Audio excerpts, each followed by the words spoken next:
గురూజీ, ఇప్పుడు మీరు అంటున్న నేను అనే పదం ఇక్కడితో ఈ జన్మతో అంతమైపోతుందా లేదా మరొక జన్మను ఎత్తుతుందా ఈ ఆలోచన? నేను లేని చోటంటూ లేనే లేదు అన్నాడు. ఇది 7వ అధ్యాయం 7వ శ్లోకం. ఈ జ్ఞానం ఎంత తెలిస్తే, నేను సత్యం అనేది తెలిస్తే భయాలుండవు, బాధలుండవు, ఏ మతాలు మారాల్సిన అవసరం ఉండదు. సకల దేవతలు కలిసిన ఈ నేను అనే మూలం ఏదైతే మనం అనుభవిస్తున్నామో దాన్ని ఒక్క ఇంట్రుక కూడా తగ్గించలేరు. సకల దేవతలు కలిసినా కూడా ఒకే దేవాలయంలో 3-4 దేవుళ్ళు ఉన్నారు అంటే అవి వ్యభిచార గుళ్ళు అని చెప్పి మీ మాటల్లోనే విన్నాను. అది ఎందుకు అనాల్సి వచ్చింది? అందులో ఎంతవరకు నిజముంది? నైచ అనన్యయోగేన భక్తిర్ అవ్యభిచారిణి. నా యందు వ్యభిచరించిన భక్తితో నన్ను ఎవరైతే ఆరాధన చేస్తాడో వాడే నిజమైన జ్ఞానం ఉన్నవాడు. అంటే భారతీయులు వర్సెస్ ఎయిడ్స్ పేషెంట్స్ అంటే ఏంటి, అర్థం ఏంటి? ఎందుకు వాళ్ళిద్దరిని వర్సెస్లో పెట్టారు? సో నేను సత్యం అనే జ్ఞానంతో అంతులేని ఆనందాన్ని అనుభవించడమే భారతీయత. గురూజీ, ఇప్పుడు మీరు అంటున్న నేను అనే పదం ఇక్కడితో ఈ జన్మతో అంతమైపోతుందా లేదా మరొక జన్మను ఎత్తుతుందా ఈ ఆలోచన? అల పుట్టింది, అల పెరిగింది, అల పోయింది. బుడగ పుట్టింది, బుడగ 2-3 బుడగలు కలిసి పెద్ద బుడగైంది, పోయింది. అవునా? వీటికి ఆధారమైన నీరు పుట్టిందా? ఇది అల పుట్టినప్పుడు, బుడగ పుట్టినప్పుడు నీరు పుట్టిందా? పుట్టలేదా? నీరు ఆల్రెడీ ఉంది. అది కాదు, అది సృష్టి సంగతి వద్దు. ఎందుకు? బాత్రూంలో బకెట్ ట్యాప్ వదులు, నీళ్లు పడతా ఉంటాయి. బుడగలు పుడుతున్నాయా, వస్తలేదా? వస్తున్నాయి. మరి బుడగలు పుడుతున్నాయి. మరి ఆ బుడగ చుట్టూ నీరే కదా ఉండేది. బుడగ చుట్టూ కూడా నీరే కదా, లోపల గాలి ఉంది. అది పగిలిపోయినప్పుడు గాలి వెళ్ళిపోతుంది, మళ్ళీ నీరుగానే ఉంటుంది. మరి బుడగ పుట్టింది, బుడగ పెరిగింది, బుడగ పోయింది. పుట్టడం పోవటం అనేది బుడగ ఉంది. కానీ నీరు పుట్టింది, నీరు పోవటం, చచ్చిపోయిందా నీరు? చనిపోలేదు. మరి కొత్తగా పుట్టిందా నీరు? లేదు, ఆల్రెడీ ఉంది. ఇప్పుడు ఇన్ని బుడగలు ఉంటే ఇన్ని నీళ్లు, ఇన్ని రకాల నీళ్లు ఉన్నాయా? ఒకే నీరు ఉందా? ఒకే నీరు అన్నిటికీ ఆధారం. ఏ నీరు పుట్టలేదో, ఏ నీరు మార్పు చెందలేదో, ఏ నీరు నాశనం కాలేదో ఆ నీరు ఒకటే. ఈ పుట్టిపోయేవన్నీ అనేకం. ఆ నీటిని ఆధారం చేసుకొని నేను అనే ఆధారంతో అన్ని శరీరాలు నడుస్తుంటే నేను అనే దానికి పరిమితి ఎక్కడా, మార్పు ఎక్కడా, నాశనం ఎక్కడా, కదిలేదు ఎక్కడా, సృష్టి మొత్తం దానికి పరిమితి ఎక్కడా? అది ఒకతో ఈ శరీరం నుంచి వెళ్ళటం ఎక్కడా? ఇది నేను ఆధారం చేసుకుని వచ్చిన ఈ శరీరం పోతుంది. ఈ శరీరం ఆధారం చేసుకున్న మనసు ఇక్కడి నుంచి ఇంకో చోటకి వెళ్తుంది. మనసు వెళ్తుంది ఇక్కడి నుంచి ఇంకో చోటకి. అంటే ఇప్పుడు పలానా చోట గంగ పుట్టింది, ఇంకొక చోట గోదావరి పుట్టింది అని చెప్పి చెప్తూ ఉంటారు కదా, అంత అబద్ధమా? అది గంగా ఎన్ని నీరు భౌతికమయ్యి, భౌతికమని పుడతాయి, పెరుగుతాయి, పోతాయి. భౌతికమైనవి నీరంటే అన్ని బకెట్లో నీళ్ళు అందుకే సముద్రంలో బకెట్ సింపుల్ ఎగ్జాంపుల్కి వచ్చాం కదా మనం. అంటే ఎగ్జాంపుల్ ఎప్పుడు ఎంతవరకు గ్రహించడానికి అంతవరకు. నేననేది ఎప్పుడన్నా మారిందా చెప్పు నీకు? నేననే దానికి ఎప్పుడన్నా పరిమితి ఉంటుందా? ఇప్పుడు ఇంతెందుకు, బల్బు వెలుగుతుంది కదా, చిన్న బల్బు పెద్ద బల్బు రెండింటికి ఒకే కరెంట్ కదా ఆధారం. బల్బు మాడిపోయింది, బల్బు మాడిపోయింది, అప్పుడు కరెంటు నాశనం అయిందా? కరెంట్ అక్కడి నుంచి పోయిందా? పోలేదు. ఉంది కదా, అలానే ఉంది కదా, ఏ మార్పు లేకుండా ఉంది కదా, ఏ పరిమితి లేకుండా ఉంది కదా, వ్యక్తం కాకుండా ఉంది కదా. కూర్చుని మళ్ళీ బల్బు పెడితే, వేరే బల్బు పెడితే వెలుగుతుంది, లేకపోతే లేదు. సో నేను అనేది సృష్టి మొత్తం వ్యాపించిన పరమసత్యం. దానికే భగవాన్ ఏమన్నాడు? నా చేత సృష్టి మొత్తం నింపబడింది, నేను అందరిలో సమానంగా ఉన్నాను, మూలంలో ఉన్నాను, సమానంగా ఉన్నాను. అందరిలో ఉన్న నన్ను ఎవరైతే గుర్తిస్తూ ఉంటాడో నేను అనేదాన్ని, అంటే సత్యం అనేదాన్ని, వాడు ఏం చేసినా ధైర్యంగానే ఉంటాడు, తృప్తిగానే ఉంటాడు. ఎందుకంటే నేను అనేది మారేది కాదు, నాశనం అయ్యేది కాదు. అందరిలో ఉన్న నన్ను ఎవరైతే గుర్తిస్తూ ఉంటాడో అన్నాడు 6వ అధ్యాయం 31వ శ్లోకం. అందరిలో మూలంలో ఉంటానన్నాడు 15వ అధ్యాయం 15వ శ్లోకం. అందరిలో సమానంగా ఉన్నా అన్నాడు 13వ అధ్యాయం 28వ శ్లోకం. సృష్టి మొత్తం వ్యాపించానన్నాడు అవ్యక్తంగా 9వ అధ్యాయం 6వ శ్లోకం, 9వ అధ్యాయం 4వ శ్లోకం. నేను లేని చోటంటూ లేనే లేదు అన్నాడు. ఇది 7వ అధ్యాయం 7వ శ్లోకం. అన్నీ పుట్టిపోయాయన్నీ నా నుంచే వస్తున్నాయి, నా నుంచి నాలోనే కలిసిపోతాయి అంటున్నాడు. ఏది 7వ అధ్యాయం 6వ శ్లోకం. ఎన్ని చెప్పాలా? ఇది భగవంతుడు చెప్పిన మాట. అందరిలో ఉన్నాన్ని, కానీ బుద్ధికి ఇది ఇంద్రియాలకు నేను తెలియను. ఇక్కడ ఉన్న గాలే కంటికి తెలియదు కదా. కంటికి తెలియదు అన్నంత మాత్రాన గాలి లేదంటే అటు కుదురుద్ది. ఇట్టంటే కొంచెం ఊపితే కొంత తెలుస్తుంది. ఒకటైతే మరి శ్వాస ఆడుతుందని ఇంకొక రకమైన తెలివితో మరి కొంచెం తెలివి కావాలి కదా. ఇక్కడున్న గాలిని ఏదైనా ఫ్యాన్ తిరుగుతుంటే గాలి ఉందని తెలుస్తుందేమో, కానీ కొంచెం తెలివి కావాలి కదా గాలిని గుర్తించడానికి. ఎగ్రీడా? మరి సరే, గాలిని అయితే ఈ రకంగా మరి ఇక్కడ గాలి లేదని ఎక్కడో గాలి కోసం ఎతుకుతుంటే నువ్వు ఎంత పిచ్చిదాన్ని అవుతావు. ఇందాక నేను అన్నానే, మంచినీళ్ళ సరస్సులో మధ్యలోకి వెళ్ళినప్పుడు మంచి దాహం అవుతుంది, ఒడ్డుకి తీసుకెళ్ళి నాకు ఆ ఒడ్డు దగ్గర మెట్ల దగ్గరికి వెళ్ళి మంచినీళ్ళు తీసుకోవాలని. అంటే ఎంత మూర్ఖత్వమో. ఎందుకంటే wherever you are there, pure water is there itself, nowhere to go, nothing to get. అవునా? అయితే ఇప్పుడు ఏం చెప్తున్నాను, అంతటా వ్యాపించి ఉన్నప్పుడు మరి ఎక్కడో ఏదో పట్టుకుంటే పంచేంద్రియాలేమో బయటిగా భౌతికంగా కనపడేవన్నీ నాశనం అవుతాయి, వ్యక్తమయ్యేవన్నీ నాశనం అవుతాయి. ఈ పంచేంద్రియాలు వ్యక్తమయ్యే వాటినే చూడగలవు. గాలినే కళ్ళు చూడలేవు కానీ స్పర్శ చూడగలదు. కానీ ఆకాశం అసలు ఎట్టన్నా తెలియదు, ఏ రకంగా తెలియదు. భూమి ఉన్నది ఆకాశంలోనే, భూమి కదిలేది ఆకాశంలోనే. సూర్యుడు ఉన్నది ఆకాశంలోనే, సూర్యుడు కదిలేది కూడా ఆకాశంలోనే. ఆకాశంలోనే భూమి కదులుతుంది. సో అక్కడ భూమి లోపల ఆకాశం ఉంది, భూమి బయట ఆకాశం ఉంది. ఎందుకంటే చాలా సూక్ష్మం కాబట్టి అది. కంటిలో ఆకాశం ఉంది, కంటి ముందు ఆకాశం ఉంది, కంటి వెనక ఆకాశం ఉంది. అట్లానే భగవంతుడు కూడా అత్యంత సూక్ష్మం వల్ల లేని చోటు లేనే లేదన్నప్పుడు ఆకాశం కన్నా సూక్ష్మమై ఆకాశం కన్నా ఎక్కువగా వ్యాపించి అంతటా వ్యాపించి ఉన్నది సత్యం. అదే పరబ్రహ్మ, భగవంతుడు, పరమాత్మ. మరి ఎక్కడికి వెళ్తుంది? అందులోనే ఒక చేప అంట సముద్రంలోని పుట్టి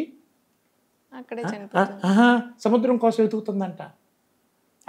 అన్ని చేపలు అడుగుతుంటే సముద్రం అంటే ఎట్లా ఉంటుందంటే నాకు పూర్తిగా తెలీదు, చాలా పెద్దదని చెప్పారు అని తచ్మా చేపలు చెబుతున్నాయి. మళ్ళీ ఎతుకుతుంది. తన జీవితం అంతా ఎతికి అదే నీళ్ళలో చనిపోయింది. అయితే తను పుట్టింది ఎక్కడ? సముద్రంలో. కదిలింది ఎక్కడ? సముద్రంలో. చచ్చిపోయింది ఎక్కడ? సముద్రంలో. తన శరీరం కలిసిపోయింది ఎక్కడ? సముద్రంలో. కానీ సముద్రం అనంతమని సముద్రంలోనే ఉండి సముద్రాన్ని గుర్తించలేదు. ఇప్పుడు మనం భగవంతుడి కోసం వెతుకుతున్నాం కానీ నేను అనేది భగవంతుడు కాదా? అసలు నేను అనే స్పృహ లేకుండా ఏదన్నా నీ యాక్షన్ ఉందా జీవితంలో?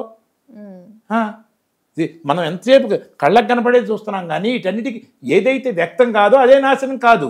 వ్యక్తమయ్యేవన్నీ మారుతుంది, నాశనం అవుతాయి. నేను అనేది వ్యక్తం కాదు, పంచేంద్రియాలకు వ్యక్తం కాదు. మరి ఎట్లా తెలుస్తుంది? వివేకమైన బుద్ధికి చిన్నప్పటి నుంచి నా ఎత్తు, నా లావు, నా బరువు, నా మనసు, నా బుద్ధి, నాది అన్నీ మారినా, అవునా? నా డ్రెస్సులు, నా ఇష్టాలు, నా ఫ్రెండ్స్, నాది అన్నీ మారినా నేనే ఈ నేను అంటాం కదా.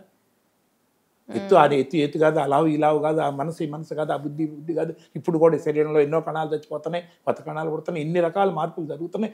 మారేది ఏది ఉండేది కాదు. కానీ నేను అనేది ఇప్పుడు మారింది కాబట్టి, మార్పు లేదు కాబట్టి నేను అనేది ఒకటే సత్యం, దానికి పరిమితి కూడా లేదు. ఇంత దగ్గర పెట్టుకొని నేను ఇంత అనుకుంటే అట్ట బుద్ధి లేకుండా. గురూజీ, మీరు రాసిన ఈ జ్ఞానం ఎంత తెలిస్తే, నేను సత్యం అనేది తెలిస్తే భయాలుండవు, బాధలుండవు, ఏ మతాలు మారాల్సిన అవసరం ఉండదు. జీరో డిస్టెన్స్లో కనుక్కోపోతే ఎన్ని జన్మలు ఎత్తినా కూడా ఈ సత్యాన్ని నువ్వు గుర్తించలేవు. మీరు రాసిన ఈ సత్యశోధన శక్తి సాధన అనే పుస్తకంలో ఆత్మని ఎవరైనా హత్య చేయగలరా అనే టైటిల్ చూశాను నేను. అంటే సాధారణంగా మనకుంది ఏంటి అంటే 7 జన్మలు ఉంటాయి, ఆత్మ ట్రావెల్ అవుతుంది, మనకి ఈ జన్మ కాకపోతే నెక్స్ట్ జన్మ ఉంటుంది అని చెప్పి వింటున్న కథనం ఇది. హత్య చేయగలరా అనేది ఎందుకు రాశారు? అంటే మనం ప్రతి మాట మాట్లాడుతున్నాం కానీ ఏ ఒక్కదాన్ని కూడా పూర్తిగా అర్థం చేసుకోకుండా మాట్లాడుతున్నాం. అసలు ఈ ఆత్మ అనే పదం చెప్పాలంటే ఆత్మ పరమాత్మ రెండు తెలియాలి. ఈ శరీరాన్ని ఇప్పుడు ఇక్కడ నేను చూస్తున్నాను. అసలు మనం కాసేపు కూడా మాట్లాడినప్పుడు కేవలం శరీరం అటు చూస్తే కనపడే శరీరాన్ని బట్టి మీ భావాలేంటి, మంచి వాళ్ళు అంటారు, చెడు వాళ్ళు అంటారు, టాలెంట్స్ ఉంటాయి, అనేక రకాల టాలెంట్స్, అనేక రకాల ప్రవర్తనలు, భావాలు ఇవన్నీ ఉంటాయి. ఏమన్నా తెలుస్తాయా? తెలీదు, అవ్యక్తంగా ఉన్నాయి. ట్రావెల్ చేయండి అర్థం కాదు. అవ్యక్తంగా ఉన్నాయి. అవును. కానీ కాసేపు మాట్లాడితే కొద్దిగా తెలుస్తుంది. అవునా? కాసేపు మాట్లాడితే కాసేపు ఎక్స్చేంజ్ చేసుకుంటే కొంచెం తెలుస్తుంది. నిజంగా చెప్పాలంటే ఆ భావాలు ఏ భావాలు శరీరాన్ని నడుపుతున్నాయో ఆ భావాలు మొత్తం నీలోని భావాలు నీకే పూర్తిగా తెలియదు. ఒక్కోసారి ఎందుకు భయం కలుగుతుందో ఎందుకు బాధ కలుగుతుందో కూడా మనకు తెలియకుండా ఉండి డిప్రెషన్కి వెళ్ళిపోతాం ఒక్కోసారి తెలియకుండానే. ఎవడైనా రీజన్ తెలియకోకుండా ఎలా వెళ్ళగలం? అంటే మనకి తెలుస్తుంది కదా నేను ఎందుకు బాధపడుతున్నాను అని. ఇది ఎదుటి వాళ్ళకి చెప్పలేకపోయినా కొన్ని ఏమో తెలిసి కొన్ని ఏమో తెలియకుండా. అలా ఏ సందర్భాల్లో మరి దయ్యం అంటే భయం, ఇదంటే భయం. పాము పాపం దానికి భయం వేస్తే తప్ప కరవను కూడా కలదు. విపరీతమైన భయపడి గుండెకి చచ్చిపోయిన వాళ్ళు ఉన్నారు. సో ఇవన్నీ తెలియకుండా తెలిసి ఇంతెందుకు అసలు నీకు తెలియదేమో. మన ఇద్దరం కలిసి చిన్నప్పుడు ఒక తిరణాలకు వెళ్ళాం. అక్కడ ఆ ఊరంతా తిరిగాం. నీకు గుర్తు రాల. ఇంకా చాలా 2 గంటలు మనం ఇద్దరం కలిసే ఉన్నాం అక్కడ. అయినా కూడా నీకు గుర్తు రాల. మళ్ళీ సరే మన ఇద్దరం వేరుశనకాయలు కొనుక్కొని ఒక బల్ల మీద కూర్చున్నాం. బల్ల మీద కూర్చున్నప్పుడు ఒక కోతి వచ్చి టక్మని నీ చేతుల నుంచి లాక్కెళ్ళింది. నేను చెప్పా గుర్తుంది కాబట్టి. సడన్గా నీకు గుర్తు వచ్చేసింది. ఏమని? నిజమే అని. అప్పుడు దాకా గుర్తు రాలా. ఇద్దరం కలిసామని అక్కడికి వెళ్ళామని 2 గంటలు గడిపామని ఎన్ని గుర్తు రాలా. కానీ ఆ కోతి తీసుకెళ్ళిందని ఎప్పుడైతే పాయింట్ చెప్పానో సడన్గా గుర్తొచ్చింది. వేరే ఫ్రెండ్స్ కానీ నువ్వు వేరే ఫ్రెండ్స్ గుర్తు చేస్తే ఎప్పుడో ఎంతో గుర్తు చేస్తే కానీ గుర్తురాదు. సడన్గా గుర్తు వచ్చినప్పుడు అప్పుడు వాళ్ళే చెప్పడం మొదలెడతారు. అంటే మన లోపల ఎంత సమాచారం దాగుందో మనకే తెలియదు. ఆ దారిన మనకు తెలియకుండా దాగి ఉన్న సమాచారాన్ని చిత్తం అంటారు ఆధ్యాత్మిక భాషలో. సబ్ కాన్షియస్ మైండ్ అంటారు ఇంగ్లీష్లో. మైండ్, సబ్ కాన్షియస్ మైండ్, మనస్సు, చిత్తం. మరి ఈ మనసులో అనేక రకాల ఏది చేయాలి ఏది చేయకూడదని నిర్ణయించేది మాత్రం బుద్ధి. ఆ బుద్ధి కూడా బుద్ధి లేక ఆ పని చేశాను ఇప్పుడు బుద్ధి వచ్చిందని దాన్ని కూడా అనుకుంటున్నాం మనం.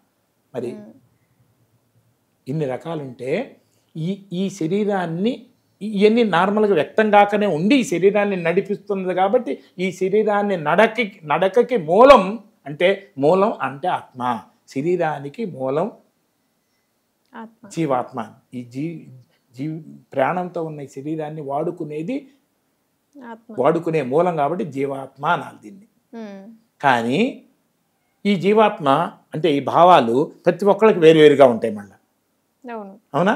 కానీ వ్యక్తిగతానికి వాళ్ళకు ఉంటాయి. కానీ నేను అనేది మార్పు లేనిది. నేను అనేది మార్పు లేని దానిలో ఈ లక్షణాలు లేవు. లక్షణాలన్నీ ఉన్నది మనసులో, బుద్ధిలో. మరి నేను అనేది మార్పు లేదు, పరిమితి లేదు. అది సత్యం. అది అందరికీ మూలమై ఉన్నది, అన్నిటికీ ఆధారమై ఉన్నది. దాన్ని పరమాత్మ అంటారు. ఈ మనసులో ఉన్న ఇష్టాలతో కూడి మనసు, సబ్కాన్షియస్ మైండ్ అన్నిట్లో కలిపి ఉన్నది జీవాత్మ. ఈ శరీరాన్ని వాడుకునేది నేను అనేది పరమాత్మ. ఏ లక్షణాలు లేనిది, అన్నిటికీ ఆధారమైనది. అంటే ఆత్మను హత్య చేయగలమా లేదా ఆత్మ ట్రావెల్ అవుతుందా? అసలు పరమాత్మ సృష్టి మొత్తంలో వ్యాపించి ఉన్న నేను అనే దాన్ని ఈ ప్రపంచంలో ఏ శక్తి కూడా నాశనం చేయటమే కాదు, సకల దేవతలు కలిసినా ఈ నేను అనే మూలం ఏదైతే మనం అనుభవిస్తున్నామో దాన్ని ఒక్క ఇంట్రిక కూడా తగ్గించలేరు. సకల దేవతలు కలిసినా కూడా. అంటే పునర్జన్మ ఉంటుంది కాదు, అసలు మార్పే చెందదు. అది నేనుకు పునర్జన్మ లేదు. ఒక అలలు వచ్చినాయి అనుకో, అలలు వస్తే ఏదన్నా చెక్క అడ్డం పెడితే అలలు వచ్చి చెక్క కొట్టుకొని ఆగిపోతాయి. కానీ దాని ప్రతి ఇది స్పందన ఇటు పక్క నుంచి స్టార్ట్ అవుద్దా లేదా? అది పునర్జన్మ. ఇప్పుడు మీరు ఇందాక నీటికి భయపడే వాళ్ళు, బొద్దింకకి భయపడే వాళ్ళు ఉంటారు అని అన్నారు. సో ఎందుకు భయపడతారు అంటే పునర్జన్మలో వాళ్ళు నీటి ద్వారా ఇదంతా జీవాత్మకు సంబంధించింది. మనసు నేను అనే పరమాత్మకి అసలు పుట్టుక లేదు, మార్పు లేదు, నాశనం లేదు. సృష్టి మొత్తం అంతటా ఏకంగా వ్యాపించే ఉన్నది. అది లేని చోటే లేదు, మార్పే లేదు దానిలో. కానీ ఈ ఎన్ని విపరీతమైన భావాలు జీవాత్మ మనసులో. మనసు సింపుల్ భాష చెప్పాలంటే మనసు, సబ్ కాన్షియస్ మైండ్, మనసులోనే ఈ భావాలన్నీ ఉంటాయి. ఈ భావాలు ఈ శరీరం పోయేటప్పుడు ఇంకా కొన్ని ఇష్టాలు అయిష్టాలు చాలా దృఢంగా ఉన్నాయనుకో, అప్పుడు ఆ అయిష్టాలు ఈ జీవాత్మ అంటే మనసులో ఉన్నాయి. వాడుకోవటానికి శరీరం అందుబాటులో లేదు కాబట్టి, పోయింది కాబట్టి, ఇది వాడుకోవాలంటే ఇంకో శరీరం కావాలి. దేనికి? ఈ మనసుకి అంటే జీవాత్మకి. ఈ జీవాత్మ ఇంకో శరీరంలోకి వెళ్తుంది.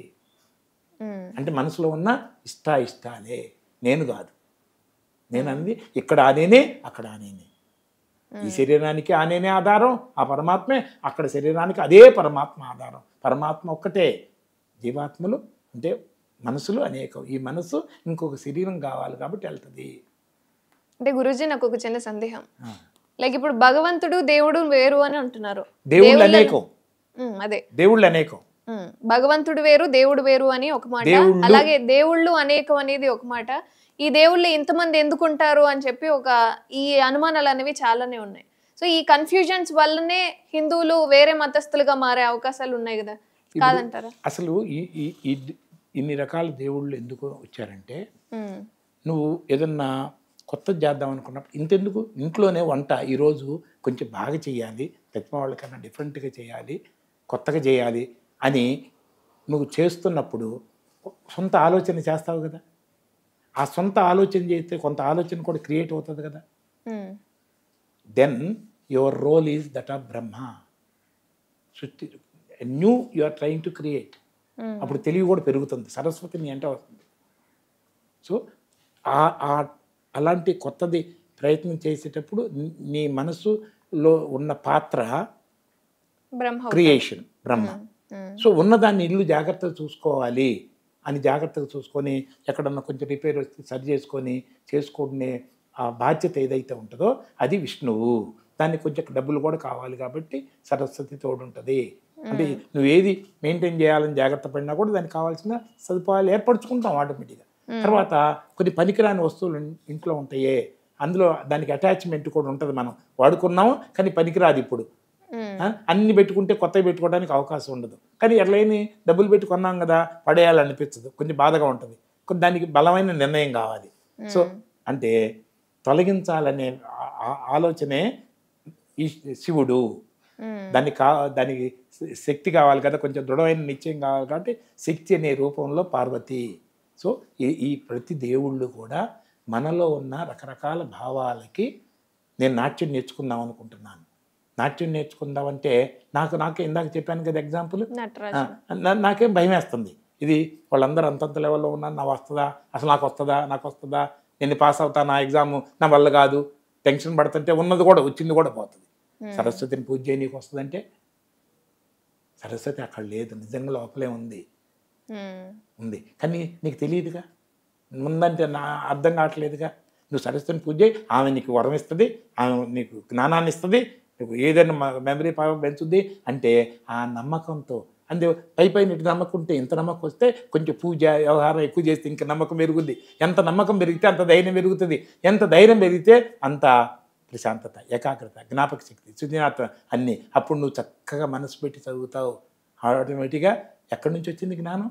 లోపల నుంచి. కానీ యా దేవి సర్వభూతేషు సర్వదా జ్ఞానరూపేణ సంస్థిత అన్నారా, లేకపోతే ఆ మూర్తి రూపేణ సంస్థిత అన్నారా? అందరిలో ఏ దేవి అయితే అందరిలో జ్ఞానరూపం ఉందో ఆమెకు నమస్కరిస్తున్నాననే కదా దాని అర్థం. యా దేవి సర్వభూతేషు శక్తి రూపేణ సంస్థిత అన్నారా లేదా? యా దేవి సర్వభూతేషు శాంతి రూపేణ సంస్థిత అన్నారా లేదా? అంటే ఇన్ని రకాల శక్తులు మనలోనే ఉన్నాయి, దాగి ఉన్నాయి. దీనికి ప్రతిరూపంగా పెట్టి ఇది ఇంతటి జ్ఞానం అందరికీ ఉండదు కాబట్టి ఆ నమ్మకంతో ధైర్యం పెంచుకొని వల్ల ఒత్తిడి పోవటం వల్ల రిలాక్స్డ్గా వాళ్ళు చేసే సాధన ప్రయత్నం చేయటం వల్ల వాళ్ళ లోపలే దాగి ఉన్న ఈ శక్తులు బహిర్గతం అవుతాయి, ఉపయోగపడతాయి.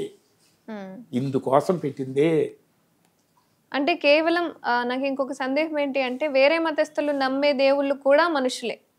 సో ఇప్పుడు ఫర్ ఎగ్జాంపుల్ ఇప్పుడు యేసుక్రీస్తు చూసుకుంటే ఆయన కూడా మనిషిలాగే పుట్టాడు, మనిషిలాగే చనిపోయాడు. సో మనిషి ఇప్పుడు అది రాసిన బైబిల్ అనేది భగవాన్ రచించింది అంటారా? అది ఏంటి అసలు ఆ మతం గురించి ఏమనుకుంటున్నారు? యేసుక్రీస్తు ఒక మాట చెప్పాడు, ఏమనంటే నా శిష్యులు ఎవరు కూడా నన్ను సరిగా అర్థం చేసుకోలేదు అని ఒక మాట చెప్పాడు. అంటే నాకు తెలిసిన కొంచెం మాట్లాడితే, నాకు ఎక్కువ తెలియదు కదా బైబిల్ గురించి. ఆయన జనరల్గా నేను విన్నది, నా శిష్యులు ఎవరు కూడా నన్ను సరిగా అర్థం చేసుకోలేదు అన్నాడు. అంటే తనను సరిగా అర్థం చేసుకోలేని శిష్యులు రాసిన పుస్తకం యేసు గురించి రాస్తే అది ఎంతవరకు స్టాండర్డ్ అవుతుంది? కాకపోతే నలుగురికి ఉపయోగపడటానికి కొంచెం మంచి మాటలు చెప్తారు, అందులో మంచి మాటలు ఉంటాయి. దాంతోపాటు కొన్ని అసత్యాలు కూడా యాడ్ చేసినప్పుడే జనాలు, ఎందుకంటే అన్ని నార్మల్ మంచి మాటలు అయితే ఎవరు పట్టించుకోరు. ఇంతెందుకు మీ అమ్మమ్మ నీ అంత చదువుకోవాలా, నీ అంత వ్యవహారం చేయాల, కానీ ఒక్క మాట చెప్పినా ఎంత మెచ్యూరిటీ ఉంటుంది, ఎంత ఉపయోగపడుతుంది. సో మెచ్యూరిటీ ఉంది అక్కడ.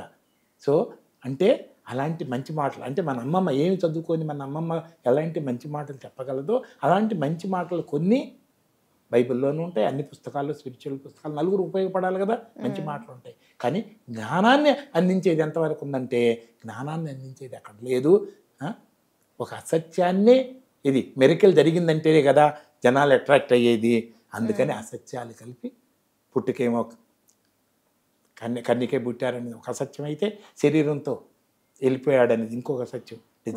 మళ్ళీ తిరిగి వచ్చాడు అనేది, అంటే 9 నెలలు గర్భంలోనే ఉన్నారు కదా, మరి ఆ శరీరం పెరిగిందంటే తల్లి తినటం వల్లనే కదా శిశువు కూడా పెరిగింది. తర్వాత తిండి తినడం జరిగింది, బట్టలు వేసుకోవడం జరిగింది కదా. అంటే ఆయన శరీరం ఇంత నుంచి తల్లి గర్భంలో కొంత పెరిగి బయట పెరిగిందంటే ఇక్కడున్న ఆహారం తినడం వల్ల కదా. ఆహారం అంటే చెట్టు నుంచి వచ్చినాయి కదా, చెట్టు నుంచి వచ్చినాయి అంటే మట్టిలో నుంచి వచ్చినాయి కదా, అంటే మట్టితో ఏర్పడిందే కదా ఇవన్నీ శరీరం ఆటోమేటిక్గా. అంటే ఇక్కడున్న మట్టిని తీసుకెళ్తాడా పరలోకానికి ఎవరన్నా? ఇంత అంటే ఎన్ని కథలు జనాలను అట్రాక్ట్ చేయడానికి కథలు. అసలు సంగతి ఏంటి రియల్గా చెప్పనా, భగవద్గీతలో నేను నేను నేను అనేది మార్పు లేని సత్యం, నేను అందరిలో సమానంగా మార్పు లేకుండా నాశనం లేకుండా మాం అజం అవ్యయం, నాకు పుట్టుక లేదు నాశనం లేదనే మాట భగవద్గీతలో కనీసం 10 సార్లు డైరెక్ట్ ఈ కాంబినేషనల్ వర్డ్స్. నాశనం కాదని సృష్టి మొత్తం చెబుతూనే ఉన్నాడు, 100 సార్లు చెప్పాడు. నా పుట్టుక లేదు, మార్పు లేదు, నాశనం లేదు, నేను వ్యక్తం కాను పంచేంద్రియాలకి, కానీ బుద్ధికి తెలుస్తున్నాను, ఉన్నానని, మార్పు లేకుండా ఉన్నానని వివేకమైన బుద్ధి మనసుకు లొంగబడకుండా తను ఇండిపెండెంట్గా ఉన్నప్పుడు బుద్ధికి తెలుస్తుంది ఉన్నాననేది. అవునా? ఇప్పుడు కూడా మీకు బుద్ధికి తెలుస్తుంది కానీ కళ్ళతో చూడలేవు దీన్ని. అసలు ఈ మనలో ఈ శరీరాన్ని నడిపించే భావాలే అవ్యక్తంగా ఉన్నాయి, దానికన్నా కూడా నేను అనేది ఇంకా అవ్యక్తంగా ఉన్నది. కాసేపు ఆలోచిస్తే ఈ భావాలు తెలుస్తాయి, కానీ నేను అనేది ఎప్పుడు తెలియాలి? ఇక్కడున్న నేనునే గుర్తించడం కష్టం, అయితే అక్కడున్న నేను అంతటా ఉన్న నేను ఎప్పుడు తెలుస్తుంది? కానీ ఎక్కడ కనిపెట్టగలం అంటే 0 డిస్టెన్స్లోనే కనిపెట్టగలం. అది వివేకమైన బుద్ధి మాత్రమే ప్రత్యక్షంగా. చూడు, నువ్వు ఇందాక బొట్టు పెట్టుకున్నావు, బొట్టు పోయింది, బొట్టు పెట్టుకున్నావు కానీ ఉందో లేదో చూసుకోవద్దు. ఇప్పుడు నీకు అనుమానం వచ్చింది ఆ బొట్టు ఉందో లేదో, అంటే బొట్టున్నా ఉందని నీకు తెలియటం లేదు. అవునా? అలానే ఇప్పుడు జుట్టు ఉంది, తయారు చేసుకున్నాం. ఇప్పుడు ఆ జుట్టు గురించి, ఇప్పుడు నేను జుట్టు అన్న తర్వాత జుట్టు గురించి మైండ్లోకి వచ్చింది. శారీ అంటే ఈ డిజైన్ అంటే అప్పుడు ఆ డిజైన్ గురించి వచ్చింది. మన శరీరం గురించి కూడా చేతులకు 10 వేళ్ళు, కాళ్ళకు 10 వేళ్ళు ఉన్నాయనే ఆలోచన 24 గంటలు మనకు ఉందా? లేదు. మన మోకాళ్ళ గురించి 24 గంటలు ఉందా? మన మొహం గురించి 24 గంటలు ఉందా? నీ పోగుల గురించి 24 గంటలు మనసులో ఉందా? జుట్టు గురించి 24 గంటలు ఉందా? అన్నీ వచ్చిపోయాయి కానీ ఏది ఉండటం లేదు. నీ ఎత్తు ఎంత అంటే అంతకుముందు మెజర్ చేసుకుంది చూసి చెబుతావు, కళ్ళతో చూసింది. నీ బరువు ఎంత అంటే మిషన్లో చూసుకుని చూసి చెబుతావు. నీ ఆరోగ్యం ఎట్లా ఉందంటే అంతకుముందు డాక్టర్తో ఎప్పుడో చూసుకుని చెబుతావు. మీ ఇంట్లో రిలేషన్స్ ఎట్లా ఉన్నాయంటే అది కూడా కొంచెం ఆలోచించి చెప్తావు. అవునా? ఆర్థిక పరిస్థితి ఎట్లా ఉంటే అది కూడా కొంచెం ఆలోచించి చెప్తావు. అంతకుముందు ఆలోచన రాకుండా ఏది చెప్పడానికి ఇవన్నీ బయట నుంచి తీసుకొచ్చిన సమాచారాలు లోపల పెట్టుకొని చెప్తున్నావు. అవును. ఇప్పుడు నేను ఒకటి అడుగుతా, నేను కళ్ళు మూసుకున్నాను, నేను కళ్ళు మూసుకుంటాం వల్ల నువ్వు ఉన్నావో లేదో తెలియలేదు, ఇదేదో మెడిటేషన్కి వెళ్ళాడులే నేను కూడా పక్కకి వెళ్తే బాగుండాను. నేను కళ్ళు మూసుకొని ఉండి నేను ఒకటి అడుగుదాం అనుకుంటాను. ఎందుకు నువ్వు ఉన్నావో లేదో డౌట్ వచ్చింది కదా, ఉన్నావా అన్నా, ఉన్నావా అన్నా. ఎందుకంటే చూసేటప్పుడు ఉన్నావా అని అడగకూడదు కదా. ఉన్నావా అంటే ఎస్ ఉన్నాను అన్న. ఉన్నాను అని చెప్పినప్పుడు అవునా, నువ్వు నీ కళ్ళతో బయట నుంచి తీసుకొచ్చిన సమాచారం కానీ, చెవులతో విన్న సమాచారం కానీ, స్పర్శ ద్వారా బయట నుంచి తీసుకున్న సమాచారం మీద ఆధారపడి గుర్తు తెచ్చుకొని చెప్పావా, లేకపోతే లోపల నుంచి ఉన్నానని స్వయంగా రైట్ నౌ తెలుస్తుందా? ఇప్పటికిప్పుడు తెలుస్తుంది, నేను ఇక్కడే ఉన్నాను కాబట్టి ఉన్నానని ఇక్కడ. అంటే అప్పుడు కూడా నీ చీర ఉంది, కాలు ఉంది, చెయ్యి ఉందని అన్ని చూసి చెప్పావా? లోపల ఉన్నానని లోపల నుంచే తెలిసిందా? చేతులు కాళ్ళు అన్ని చూసుకొని చెప్పావా? ఏం చూసుకోలేదు. అంటే చేతులు కాళ్ళు ఉన్నానని కదా, నార్మల్గా నువ్వు చేతులు కాళ్ళు కదా ఉన్నానని లోపల నుంచే తెలుస్తుంది కదా. ఉన్నాననేది ఉన్నది తెలుస్తున్నది, లోపల నుంచే తెలుస్తున్నది, అది బయట నుంచి తెచ్చుకున్న సమాచారం కాదు.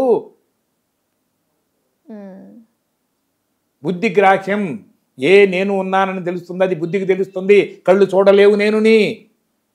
చెవులు వినలేవు, నేను నీ రుచి చూసి చెప్పలేవు, ముక్కు వాసన చూడలేదు, ఈ స్పర్శ ఇదైతే ప్లాస్టిక్ అని, ఇదైనా ఐరన్ అని, ఇది కళ్ళతో చూడకుండా కూడా చేతితో టచ్ చేసి చెప్పగలము. కానీ ఈ చెయ్యి టచ్ చేసి నేను చెప్పగలదా? కళ్ళు చెప్పగలవా? పంచేంద్రియాలకు వ్యక్తం కాకుండా పంచేంద్రియాలకు ఆధారంగా కేవలం బుద్ధికి 24 గంటలు ఉన్నానని బయట నుంచి తెచ్చుకున్న ఏ సమాచారం మీద ఆధారపడకుండా ఏదైతే తెలుస్తుందో అదే అసలు నేను, అదే సత్యము, అదే దానికి పరిమితి లేదు. అన్నీ తెచ్చుకున్న నేనే. గురుజీ, నేను మీ మాటల్లో విన్నాను, కామన్గా ఇప్పుడు మనం ఏదైనా దేవాలయానికి వెళ్ళినప్పుడు అక్కడ ఒక దేవుడు మెయిన్గా ఉన్నాడు అంటే ఆయనతో పాటుగా ఒక 2-3 ఉంటారు, కుడి పక్క ఎడం పక్క అట్లా. ఈవెన్ పక్కన వేరే గుళ్ళని నిర్మించిన స్థలాలు కూడా ఉన్నాయి. సో అట్లా ఒకే దేవాలయంలో 3-4 దేవుళ్ళు ఉన్నారు అంటే అవి వ్యభిచార గుళ్ళు అని చెప్పి మీ మాటల్లోనే విన్నాను. అది ఎందుకు అనాల్సి వచ్చింది? అందులో ఎంతవరకు నిజముంది? ఒకప్పుడు మా ఊళ్ళో, కానీ చాలా ఊళ్ళలో రామాలయం ఉండేది, సపరేట్గా శివాలయం ఉండేది. ఇన్ని రకాల టెంపుల్స్ లేవు. రామాలయం, శివాలయం నాకు తెలిసినంత వరకు ఒరిజినల్గా ఎప్పుడైనా. ఇప్పుడు వెంకటేశ్వర స్వామి ఉంటున్నాడు, అక్కడే శివాలయం ఉంటుంది, అక్కడే దుర్గాదేవి ఆలయం ఉంటుంది, అక్కడే హనుమంతుడి పెద్ద విగ్రహం ఉంటుంది, ఒకే దానిలో అన్నీ ఉంటున్నాయి. అసలు ఒకటేంటంటే మనలో ఉన్న శక్తుల్ని చూపించడానికే కదా బయట రిప్రజెంటేషన్గా లక్షణాలతో మూర్తుల్ని పెట్టారు. మూర్తుల్ని దాని నుంచి విశేషంగా ఆ లక్షణాలను గ్రహించి సాధన చేస్తే ఆ లక్షణాలు మనలో పెరుగుతాయి కదా, ఉన్నాయే బయటకు వస్తాయి కదా. అయితే ఇలా చేసేటప్పుడు ఒకదాని మీద లక్ష్యం ఉంటే ఆ లక్షణాలను మనం పెంచుకోవచ్చు. అక్కడే 2-3 రకాలు ఉంటే కన్ఫ్యూజన్ కదా. అసలు మన బయట ప్రయాణం నుంచి లోపల ప్రయాణించడానికే కదా అసలు రియల్ ఇన్వర్డ్ జర్నీ. అంటే ఇది లలిత సహస్రనామాలో చెప్పారు, బహిర్ముఖ సుదుర్లభ అంతర్ముఖ సమారాజ్య. బయట ప్రయత్నం చేస్తే ఆవిడ నీకు ఎప్పుడు దొరకదో, లోపల ప్రయత్నం చేస్తే దొరుకుతుంది అని. అంటే all the powers are from within. అవునా? మరి ఆ ఒక్కసారి లోపలికి వెళ్ళలేని వాళ్ళకి ముందు ఒక ఆధారంతో ధైర్యం ఎంచుకొని ప్రశాంతత పెంచుకుంటే, ఎంత ప్రశాంతత ఉంటే బయట విషయాలు తగ్గిపోతాయి. అప్పుడు లోపల జర్నీ స్టార్ట్ అవుద్ది. అక్కడే నువ్వు ఇన్ని రకాల విగ్రహాలు పెడితే డైవర్షన్ వస్తే కన్ఫ్యూజనే కదా. అదిగాక ఇది నా మాట కాదు, మైచ అనన్యయోగేన భక్తిర్ అవ్యవిచారిణి. నా యందు వ్యభిచరించిన భక్తితో నన్ను ఎవరైతే ఆరాధన చేస్తాడో వాడే నిజమైన జ్ఞానం ఉన్నవాడు అని 13వ అధ్యాయం 11వ శ్లోకంలో ఉన్నది ఒకటి. తర్వాత మాంచయో అవ్యభిచారేణ భక్తి యోగేన సేవతే. వ్యభిచరించిన భక్తితో నన్ను ఎవరైతే, నన్నే అంటున్నాడు మళ్ళీ, దేవతలు అంటలా, నన్ను సేవ చేస్తాడో వాడు నన్నే పొందుతాడని 14వ అధ్యాయం 26వ శ్లోకంలో ఉంది. తృత్యాయయా ధారయతే మనః ప్రాణేంద్రియ క్రియా.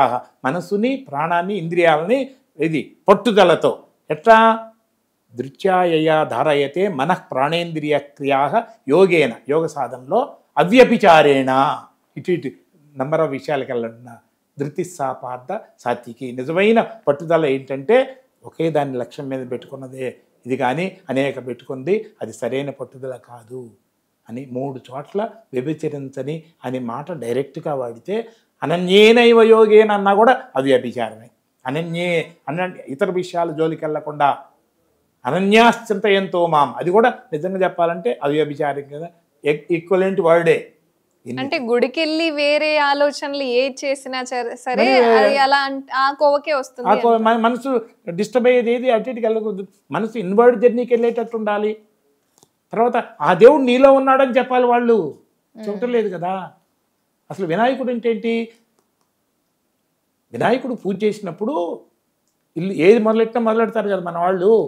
వీడికి లోన్ శాంక్షన్ కాలేదు, డబ్బులు ఉన్న కూలి వాళ్ళు టైంకి రావట్లేదు, మేస్త్రి అడ్వాన్స్ తీసుకొని వెళ్ళి ఇబ్బంది కలిగిస్తున్నాడు, నీరసం వచ్చి నా వల్ల కాదు అనే లెవెల్ కూడా వస్తుంది ఒక్కోసారి.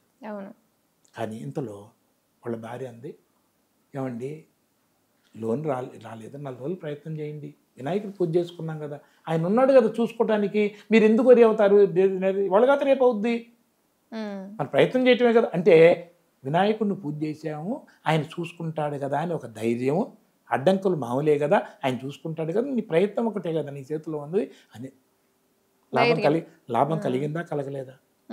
సరే, ఇంకొక మాట అడుగుతా, మనం చిన్న ఇల్లు కట్టుకోవటం, ఇప్పుడు ఎల్ఎన్టీ వాళ్ళు ఉన్నారు, మెట్రో లైన్ వేశారు, వేస్తే ఒక్కొక్క పిల్లరు ఎంత బరువు మొయ్యాలి, ఎంత వ్యవహారం చేయాలి, అందులో ఎన్నో సెగ్మెంట్స్ తీసుకెళ్ళి అందులో ఇట్లా వంకర తిరిగి ఇంత తిరిగి ఉంటాయి, అంటే ప్రతి బిట్ కూడా సపరేట్గా డిజైన్ చేయాలా, ఏ ఒక్కటి ఉల్టా చేదైనా మొత్తం కొలాప్స్ అయిపోద్ది. అవునా? అది ఫిజికల్గా చేయాలా, కరెక్ట్గా చేయాలా. ఇది ఈ పిల్లర్ ఈ మొత్తం కూడా ఇక్కడ చిన్న దిమ్మల మీద రెండింటి మీద ఆధారపడి ఉంటుంది అక్కడ.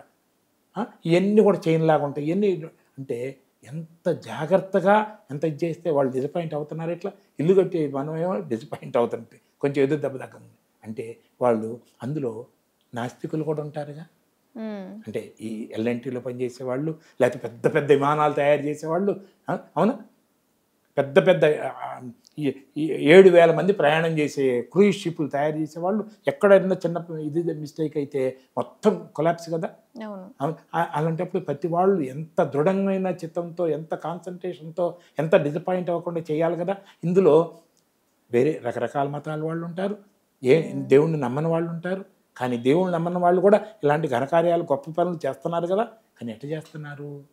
వాళ్ళకి ఒకటి అనుకున్న తర్వాత దృఢమైన నిశ్చయంతో ఉంటారు, కాన్ఫిడెన్స్తో, దృఢమైన నిశ్చయంతో నేను చేయగలను, నేను చేస్తాను అనే దృఢమైన నిశ్చయం ఉంటుంది. సో వివేకంతో అలా అని నేను 1000 అడుగులు ఎగిరి దూకుతాను సొంతంగా అని నిర్ణయం తీసుకుంటారు ఎప్పుడన్నా? తీసుకోరు కదా. సాధ్యం కానివి. అవునా? అంటే వివేకముతో తీసుకున్న దృఢమైన నిశ్చయంతో ఉన్న బుద్ధి నీకుంటే నీ మనసుకి అటు ఇటు లాగుద్దా? వివేకంతో అంటే అవివేకంతో అంటే మా వాళ్ళు ఎవరో చనిపోతే అవివేకంతో నేను ఎట్టయినా అతన్ని బతికిస్తాను అని అవివేకంతో తీసుకున్న దృఢమైన నిశ్చయం ఇక పిచ్చెక్కుతుంది వీడికి. కరెక్టేనా? వివేకంతో తీసుకున్న దృఢమైన నిశ్చయంతో ఉన్న మనసు మధ్యలో మనసు నా వల్ల కాదన్నా ఊరుకోదు. ఎందుకంటే నువ్వు చేయగలవు, ఎందుకంటే నిర్ణయం అనేది వివేకంతో తీసుకోండి, దృఢంగా ఉంది, సాధ్యమయ్యే పని, ఎటువంటి ఆటంకం లేకుండా చేయడం. కొన్ని అలవాట్లు మారాలంటే, అవునా, సిగరెట్లు మానాలంటే నేను రోజుకు 4 ప్యాకెట్లు తాగేవాడిని. మరి దృఢమైన నిశ్చయం తీసుకుంటే అది మానగలిగానా? పైన అనుకుంటే మానగలిగానా? దృఢమైన నిశ్చయమే. ఆ రోజు ఎవరో ఫస్ట్ టైం నన్ను ఒక దేవుడి దగ్గరికి వెళ్తే నీకు ఈ స్పైనల్ కార్డ్ పెయిన్స్ 47 సంవత్సరాలు పోతుందంటే ఫస్ట్ టైము అతను నమ్మి వెళ్తే చివరికి నాకు 24 రోజుల తర్వాత అర్థమైందంటే అతను నాకు కొంచెం డబ్బులు ఉన్నాయని, నన్ను ఉపయోగించుకోవచ్చని చక్కగా దేవుడి పేరుతో దేవుడి చుట్టూ తిప్పారని నాకు అర్థమైపోయింది. అక్కడ నేను చెప్పిన కాస్త నిష్టగా చేశాను కాబట్టి నేను అక్కడ కోరుకుంది ఏంటంటే అట్లీస్ట్ ఓకే నా నొప్పి తగ్గపోయినాయి, అసలు దేవుడు ఉన్నాడా లేడా ఆ రోజు నాకు తెలియదు ఏమి ఉన్నా, అది తెలిస్తే చాలు నాకు, ఈ నొప్పులు ఉన్నా పర్లేదు, ఏమున్నా పర్లేదు, ఇంత చేసినందుకు పర్లేదు అనుకుంటా చివరి రోజు. అంతకుముందు 24 రోజులు ఆ దేవుడు అనేసరికి మన భక్తితో అన్నీ వదిలేయాలని కూడా టెంపరీ అయ్యప్ప మాల అన్నీ వదిలేస్తారు కదా. తర్వాత 42వ సరికి గుర్తుపెట్టుకోవాలన్నా వాటి స్టార్ట్ చేస్తారు. అప్పుడు నేను అనుకున్నాను ఇతను తీసుకొచ్చిందంతా ఫాల్స్ కదా, సిగరెట్ మొదలెట్టేసాను, అయిపోయింది కదా అక్కడ సిగరెట్ తాగుతూ. ఇక్కడికి వచ్చినందుకు కనీసం నేను ఇంత నిష్టగా చేశాను కదా, ఐ షుడ్ ఎసీవ్ కొంతన్నా తీసుకెళ్ళాలి ఇక్కడ నుంచి. సో ఈ సిగరెట్ అనేది మంచిది కాదు కదా, కాబట్టి ఇది మానేద్దాం లైఫ్లో రోజు 4 పెట్లు. సో అని అనుకున్నప్పుడు ఇక ఎదురుగా వినాయకుడు ఉన్నాడు. వినాయకుడు మా మిస్సెస్కి ఏమో వినాయకుడు అంటే మా తాత అంటారు, ఎందుకంటే వాళ్ళ తాతగారు వినాయకుడు గుడి కట్టి పెద్ద విగ్రహం పెట్టారు అక్కడ. వాళ్ళ తాత పెట్టారు కాబట్టి వినాయకుడిని కూడా తాతగా భావిస్తుంది. నాకు కూడా గౌరవం ఉంది అట్లా. అయితే వినాయకుడు ఉన్నాడు. అప్పుడు దాకా దేవుడి గురించి కొంచెం ఆలోచన ఏదో ఉంది కదా పైపై నమ్మకం. ఇదే లాస్ట్ సిగరెట్ అవ్వాలి, ఇక నేను ఇంకోటి తాగకూడదు. పొరపాటున నేను ఇంకో సిగరెట్ తాగితే ఆ వినాయకుడి తొండాన్ని కాల్చినట్టుకి లెక్క అనుకున్నా. ఎందుకు? టు బి ఫర్మ్ అట్లా ఆ మాట అనుకున్నా. నాకు సెంటిమెంట్ అంత నమ్మకాలే లేవు, కానీ అన్నీ చాలా దృఢంగా అనుకున్నా. అయితే 3వ రోజు ఎప్పుడో సిగరెట్ తాగటం మొదలెట్టాను. ఇక్కడ కలలో తాగల, ఎరిగించుకొని నోటి దగ్గరకు వస్తుంది కలలో, ఇక్కడ దగ్గరకు రాయితే ఇసిరి కొట్టేశాను. నేను గొప్పతనం కోసం చెప్పటల్లా, నేను సర్వసంగ పరిత్యాగినేం కాదు, కానీ ఎంత దృఢమైన నిశ్చయం తీసుకున్నానంటే కలలో వచ్చిన దాన్ని కూడా కలలోనే ఇసిరికొట్టాను. అంటే వివేకంతో తీసుకున్న దృఢమైన నిశ్చయంతో ఉన్న బుద్ధి ఉంటే నీ మనసుని ఈ పిచ్చి వ్యవహారాల జోలికి వెళ్లకుండా కాపాడగలదు. దానిని సో నీ బుద్ధితో కంట్రోల్ చేయబడిన మనసు నీకు పరమ బంధువుగా ఉంటుంది. దాన్ని ఇష్టం వచ్చినట్టు వదిలేసిన మనసు నీకు పరమ శత్రువుగా ఉంటుంది. ఇది భగవద్గీతలోని మాట. సో మరి ఈ రకంగా వివేకంతో కూడిన దృఢమైన నిశ్చయంతో కూడిన బుద్ధే వినాయకుడు. ఇంతనికి ఎక్స్టర్నల్ వినాయకుడు అవసరం లేదు. ఇంతటి జ్ఞానం లేని వాళ్ళ కోసం బయట వినాయకుడు దండం పెట్టుకోవటం, ఒక కాన్ఫిడెన్స్, సో ఈ దేవుళ్ళు అనే వాళ్ళు కూడా మన లోపల ఉన్న వాళ్ళే తెలియని వాళ్ళకి ప్రతిరూపాలు. దాంతో ఆ శక్తిని పెంచుకోవడానికి ఆధారము.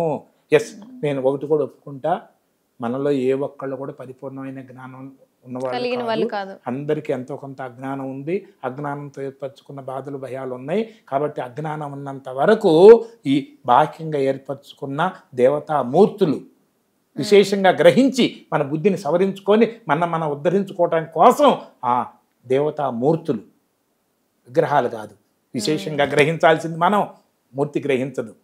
కొన్ని లక్షణాలతో మన పెద్దవాళ్ళు ఏర్పరిచింది దేవతా మూర్తులు.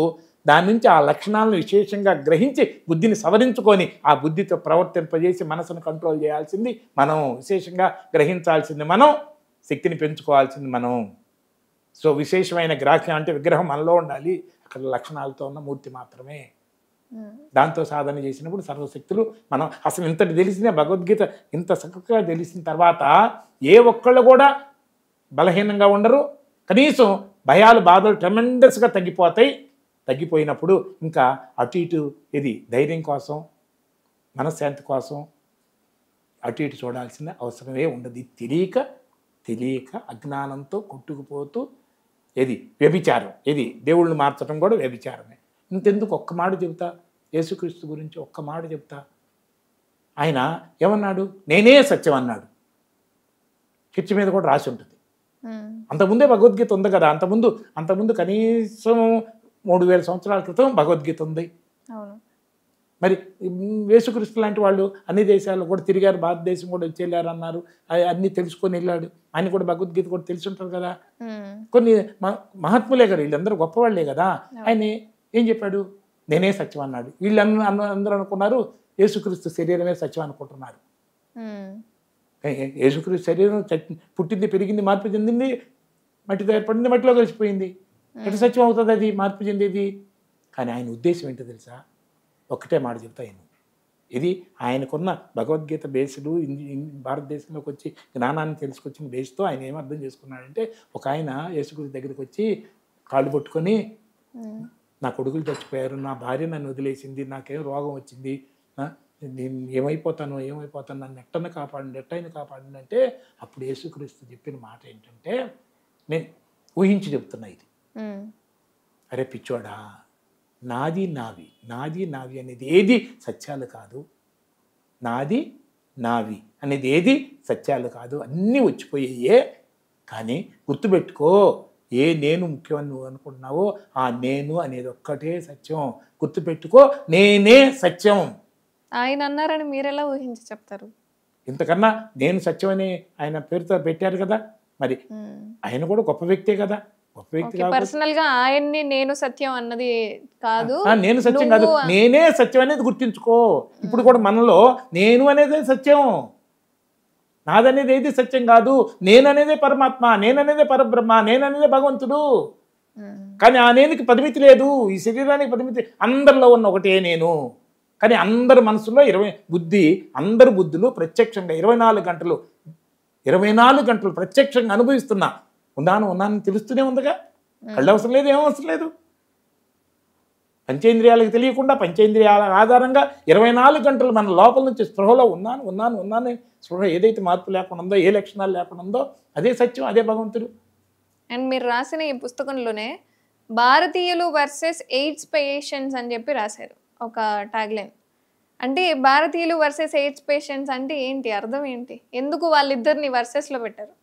అంటే ఇక్కడ ఉన్నది భారతీయుల ఎయిడ్స్ పేషెంట్సా అని తెలుసుకోవాలి కదా ఎవరైనా. భారతీయులే కదా ఎయిడ్స్ పేషెంట్స్ అని ఎట్లా అంటారు? భారతీయులు అంటే ఏంటమ్మా? ఉమ్, రతీయత, ఇది ప్రతి ఒక్కళ్ళు కోరుకునేది రతీయత. రతి అంటే అంతులేని ఆనందం, రతీయత అంటే అంతులేని ఆనందాన్ని అనుభవించటం. ఉమ్, రతీయత అంటే అందరూ కోరుకునేది ఇది. కరెక్టేనా? అవును. అంత స్థితిలో ఉన్నవాళ్ళు మతాలు మారరు, ఏది మారరు. అవునా? ఉమ్, అంతులేని ఆనందాన్ని అనుభవిస్తూ ఉన్నవాడు మతాలు మారతాడా? వేరే వాళ్ళని గుడ్డిగా అంతే కదా, నమ్ముతాడా? ఏదో ఒకటి కావాలనే వెళ్తారు. అయితే రతీయత అది అందరూ కోరుకునేది. అది ఎట్లా పొందుతాము? ఏది ఉన్నా, సింపుల్ భాషలో తక్కువగా చెప్తా, ఏది ఉన్నా లేకపోయినా జ్ఞానం ఉన్నవాడే ధైర్యంగా ఉంటాడు, ధైర్యంగా ఉన్నవాడే ఆనందంగా ఉంటాడు. ఏది ఉన్నా, ఎంత ఉన్నా నిజంగా అంతులేని ఆనందం ఎవరిలోనూ ఉండదు. ఎవరు ఎప్పుడు తృప్తిగా ఉండలేరు. ఎవరు కూడా ఎలాంటప్పుడు జ్ఞానం ఉంటే తప్ప. జ్ఞానం ఉంటే ఏమున్నా ఆనందమే, ఏమి లేకపోయినా ఆనందమే. సో జ్ఞానంతో అంతులేని ఆనందాన్ని అనుభవించడమే సాధ్యం అవుతుంది. సో రతీయత. మరి జ్ఞానానికి గుర్తు వెలుగు. వెలుగు అంటే వెలుగు. మరి భాస్కర్ అంటే వెలుగును అందించేవాడు. భాస్ అంటే కూడా వెలుగే. భాస్ అంటే వెలుగు, భాస్కర్ అంటే వెలుగుని కలిగించేవాడు. సో భారతీయతలో రతీయత అనేది అందరూ కోరుకునే అంతులేని ఆనందాన్ని అనుభవిస్తూ ఉండటం అనేది. సో భా అంటే వెలుగు, అంటే జ్ఞానముతో రతీయత, అంతులేని ఆనందాన్ని అనుభవించటం, ఇదే భారతీయత అనేది. సో మరి జ్ఞానం అంటే, భా అంటే వెలుగు అంటే జ్ఞానం అంటే ఏ జ్ఞానము? నేను సత్యమనే జ్ఞానముతో ఆ భావాన్ని, నేను సత్యమైన జ్ఞానాన్ని మనసులో బుద్ధిలో నిలుపుకోవటం ద్వారా అంతులేని ఆనందాన్ని అనుభవించడం సాధ్యం. అవునా? నాకు పరిమితి లేదు, నాకు మార్పు లేదు, నాకు నాశనం లేదు, నాకు మరణం లేదు అన్న భావం ఉన్నప్పుడు అంతులేని ఆనందం తప్ప పరిమితమైన. సో నేను సత్యమనే జ్ఞానంతో అంతులేని ఆనందాన్ని అనుభవించడమే భారతీయత. దీన్ని గుర్తించకుండా ఈ శరీరమే నేను, శరీరం పోతే నేను పోతాను, నా తక్కువ అయితే నేను తక్కువ అని వెలితిని, నా శరీరం పోతే నేను పోతాననే భయాన్ని అనుభవిస్తూ, బాధని అనుభవిస్తూ, తన భయానికి బాధకి తన అజ్ఞానమే కారణమని గుర్తించక, ఎదుటి వాళ్ళు బాధ పెట్టారని ఇది ఉంటే బతుకుతాను, ఇది ఉంటే తృప్తి అని దానికోసం ప్రయత్నించటం, దానికి అడ్డుపడేవాళ్ళు నేను బతకడానికి కోసం అడ్డుపడుతున్నారు, నేను తృప్తిగా ఉండటానికి అడ్డుపడుతున్నారని వాళ్ళ మీద కోపం తెచ్చుకోవటం, బతకడం కోసం అవసరమైతే 100 మంది అన్నం చంపడానికి సిద్ధపడటం. ఎందుకంటే చావుని అంగీకరించట్లేదు కదా. కానీ చావు లేదు కదా, నేను చావు లేదు అది గుర్తించకుండా తెచ్చుకున్న నా షర్టు పోతే నేను పోయినట్ట, నా కాలు పోతే నేను పోయినట్ట. 2 ఎంట్రుకలు పోతే ఇష్టపడిన వాళ్ళు, బాధపడేవాళ్ళు, 4 ఎంట్రుకలు పోతాయని భయపడేవాళ్ళు, 2 కాళ్ళు పూర్తిగా డ్యామేజ్ అయితే నువ్వు 2 కాళ్ళు తీస్తే బతకమంటే నా కాళ్ళు ముఖ్యం అంటాడా, నేను ముఖ్యం అంటాడా? నేనే కదా ముఖ్యం. కన్ను డ్యామేజ్ అయిపోయి నీ కన్ను దిగిపోతే బ్రెయిన్ పాడైపోయి చచ్చిపోతావు అంటే నా కన్ను ముఖ్యం అంటాడా, నేను ముఖ్యం కాబట్టి కన్ను తీసి ఎన్న కాపాడని అంటాడా? నేను ముఖ్యమని అంటాడు. ఆఖరికి నా చెయ్యి అయినా నా కోసమే, నా కారు అయినా నా కోసమే, నా డ్రెస్ అయినా నా కోసమే, నా స్నేహితులైనా నా కోసమే. నేను నా చెయ్యి కోసం కాదు, నా చెయ్యి నా కోసం. దీన్ని వాడుకోవటం. నేను ముఖ్యమో, నేనుకి ఎన్ని కావాలో ఆ నేను తనకు తానే శాశ్వతమైనప్పుడు, తనకు తానే పూర్ణమైనప్పుడు ఇవన్నీ అవసరమా? అలాంటప్పుడు నేను శాశ్వతంగా ఉండాలని అనుకున్నావో ఆ నేను శాశ్వతమే, ఆ నేనుకి పరిమితి లేదు అని గుర్తించిన తర్వాత ఇంకా బాధలు ఎక్కడా, భయాలు ఎక్కడా? ఈ ప్రపంచంలో ఏ ఒక్క మనసు ఎలాంటి పరిస్థితుల్లో భరించలేని, సహించలేని పరమ అసత్యం నేను తక్కువ అనేది. ఇంకొక పరమ అసత్యం, ఏ ఒక్క మనసు కూడా భరించలేని పరమ అసత్యం ఏంటంటే నేను చస్తాను అనేది. నా చస్తే నేను చస్తానని, నా తక్కువ అయితే నేను తక్కువ అనేది, లేని తక్కువతనాన్ని, లేని మరణాన్ని 24 గంటలు అనుభవిస్తూ భయం పేరుతో చచ్చి ఈ శరీరం పోయిన తర్వాత, మనసు పోయిన తర్వాత కొంచెం టెంపరీగా సాగుతూ బెటర్గా ఉంటున్నాం. జీవితం అంతా ఏమవుతుందో అన్న ప్రతిసారి మన ఒత్తిడి పేరుతో నరకాన్ని, మరణాన్ని అనుభవిస్తున్నాం. అసలు నిజంగా అయితే అసలు నేనుకి మార్పు లేదు, మరణం లేదు, అది పరిమితి లేదు. ఇది ఇప్పుడు ఎన్నో కణాలు చచ్చిపోతుంటే నేను చచ్చిపోతున్నానన్న ఫీలింగ్ ఉందా? లేదు. ఎన్నో కణాలు పుడుతుంటే నేను పుడుతున్నానన్న ఫీలింగ్ ఉందా? మరి ఈ శరీరం నేను అనుకున్నవాడు రాక్షస భావంతో ఉంటాడు, అజ్ఞానంతో ఉంటాడు, మూర్ఖత్వంతో ఉంటాడు, విలన్లాగా ఉంటాడు, సమాజాన్ని పీడించేవాళ్ళలాగా ఉంటాడు. ఈ శరీరం నాకు టెంపరీగా ఉంది, నలుగురు నేను మాత్రం శాశ్వతం అని కలిగిన బుద్ధి ఈ శరీరంతో ప్రతి ఒక్కరికి ఎలా ఉపయోగపడాలి, ఆఖరికి పొరపాటుని ఈ శరీరం పోయే టైం వచ్చినా ప్రతి అవయవాన్ని నలుగురికి ఎలా ఉపయోగపెట్టాలి, ఈ లోపల ప్రతి నా తెలివిని, నా శక్తిని నా జ్ఞానాన్ని నలుగురికి ఎట్లా ఉపయోగపట్టాలని ఆలోచిస్తాడు. ఇది జ్ఞానం ఉన్నవాడు. ఎందుకంటే నేను అనేదాన్ని మరణం లేదు, తక్కువ లేదు కాబట్టి. సో తృప్తితో, నేను సత్యమని గుర్తించి తృప్తితో ఏది చేసినా ధర్మమే. నేను సత్యమని గుర్తించి తృప్తితో ఏమి చేసినా ధర్మమే. నేను తక్కువ అనుకొని, నా తక్కువ అయితే నేను తక్కువ అని తృప్తి కోసం ఏం చేసినా అధర్మమే. నాది పోతే నేను పోతానని బతకడం కోసం ఏం చేసినా అధర్మమే. సో నేను సత్యమని గుర్తించి ధీరత్వంతో ఉండటమే నిజమైన జ్ఞానము. Okay, bye, thank you. ధన్యవాదాలు గురూజీ. ఈరోజు ఈ సంభాషణలో నేను చాలా సత్యాలు తెలుసుకున్నాను. నేను అనే అర్థాన్ని గుర్తించాను అనమాట. Thank you so much Guruji. Thank you for your నమస్తే వాల్యుబుల్ నమస్తే.